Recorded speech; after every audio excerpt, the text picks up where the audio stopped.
everybody, Isabella here. Welcome to another session of the Author's Toolbox. Are you using birth order when you craft your characters? Have you even thought about it? Is it even a possibility when we tell our stories? If you're a writer looking to add depth to your characters, you've probably explored personality types, backstories, maybe even a little psychology. But have you ever considered how birth order could help shape your characters?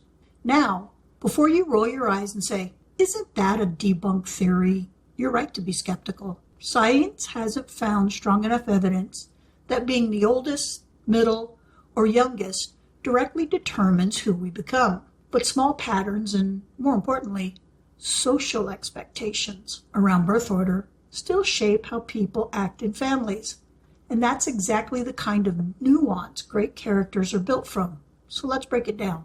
So, does birth order even matter? Well, technically, not much. Research shows that while there are some small trends, like firstborns being slightly more responsible, or youngest siblings being a little bit more risk-taking, these differences are pretty minimal in real life. But here's the thing. Families often treat kids differently based on who came first or last. Those expectations can be huge. That means as a writer, you can still use birth order as framework, just not as a rule, but as a starting point to build believable family dynamics and layered character traits. So for example, the oldest sibling, responsible one, whether they want it to be or not. What they're known for? More reliability, conscientious, and protective, often seen as natural leaders. Might be perfectionists or people pleasers. The writing angle? Oldest siblings are usually the first to deal with rules, new parent stress, and high expectations. That can turn them into overachievers or cling tightly to control. So here's a story idea.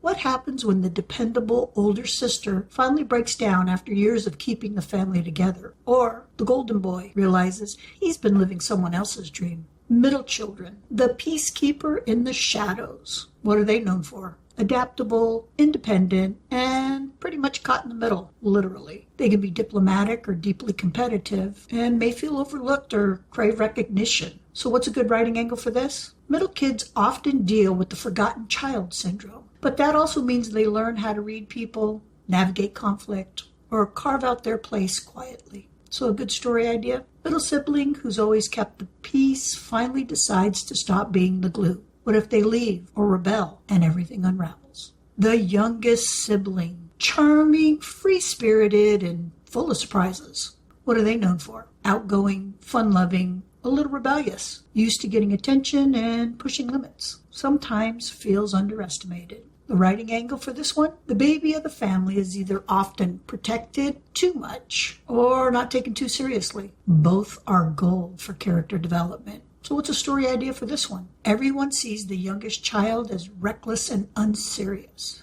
But maybe they're the ones who see the bigger picture and make the bravest choice. Only children, independent and deep thinkers. Only children aren't stuck in the middle of a sibling role, which usually means they grow up fast and learn to navigate adult spaces early. What are they known for? Mature, self-sufficient, often intense. May struggle with sharing attention or being part of a team. The writing angle for this one? An only child might be a genius strategist. But what happens when they're forced into close quarters with a group? That isolation can be both a shield and a weakness. So here's a story idea. An only child raised with high expectation enrolls in a group competition and has to learn how to lose, collaborate, and connect for the first time. Flip the stereotypes because people are messy. Of course, plenty of oldest children are wild and rebellious, and more than a few youngest siblings are the ones keeping the family afloat. Just because birth order can suggest certain traits, that doesn't mean you have to stick to the mold. Some of the most compelling stories come from characters who don't fit the molds, their families, or what society handed them. What's in it for you, the writer? Using birth order isn't about assigning fixed personalities. It's about tapping into relatable dynamics. We've all seen sibling rivalries, favoritism, or family pressure to play out in real life. The emotional realism gives your characters grounding, complexity, and motivation. So you can use it to brainstorm how family dynamics shaped your character's past, or maybe add tension between siblings who play very different family roles. And explore how your characters accept or reject their place in the family story. Some final thoughts. Writers don't need hard science to build believable human beings. We use perception, culture, symbolism, and yes, even social myths to breathe life into fictional characters. Birth order may not have a huge impact on real-life personalities, but in fiction, it offers a rich, flexible tool for crafting characters who feel real. So go ahead, make that oldest sibling a chosen martyr. Let the middle child slowly reveal they've been quietly holding the family's secrets. Give the youngest child hidden emotional depth. The science might be soft, but the storytelling has potential. It's solid gold. So get out there, you magnificent beasts, and write those stories.